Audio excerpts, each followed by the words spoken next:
Okay, we are at section 20.5, self-inductance.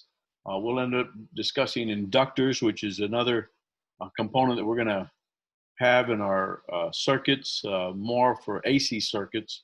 But we'll talk about the RL circuits. Those are DC. But let's get started on self-inductance. As the current increases towards its maximum value, it creates changing magnetic flux, inducing an opposing EMF. So just think about it. Current is going in this direction. The green arrows show you the increasing magnetic field.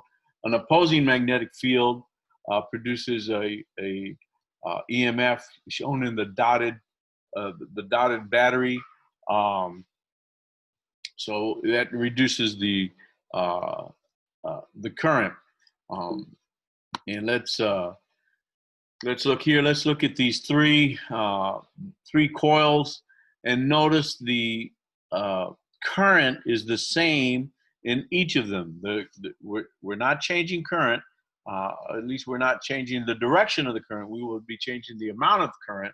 So if it's a steady current, you get this steady magnetic field. Now, if the current increases, Lenz's law says that you want to oppose that increasing current, so you get an EMF in the opposite direction. It's like putting a little battery in the opposite direction. If the current is decreasing, if the magnetic field is decreasing, Lenz's law says it wants to support that collapsing magnetic field. And so it produces a EMF in the direction that it wants to keep it going.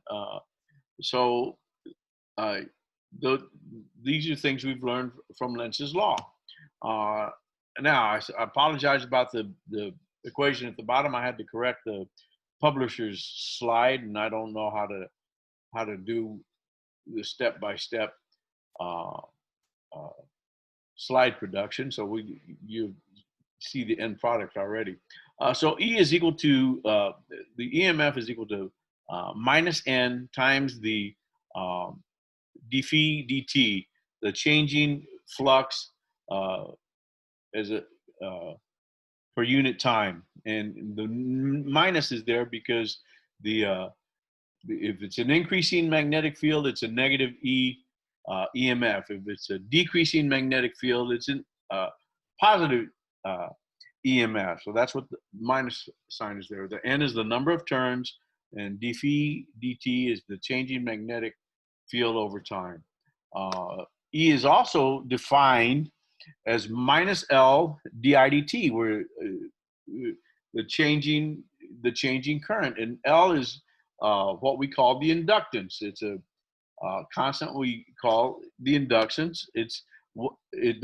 The unit for inductance is the Henry. 1 Henry equals 1 volt second per amp. If we equate these two E's, the minus N, we can drop the minuses, and dphi dt is equal to L di dt. Well, if we solve for L, you see the delta t's disappear. That's where they had a mistake. They still had a delta t down here. The delta t's disappear, and L equals to N dphi di. N is equal to, since they both go together, N is equal to L is equal to N dphi b divided by I, divided by the current. Okay, and that's it for self-inductance. We'll stop there, and next we'll talk about RL circuits.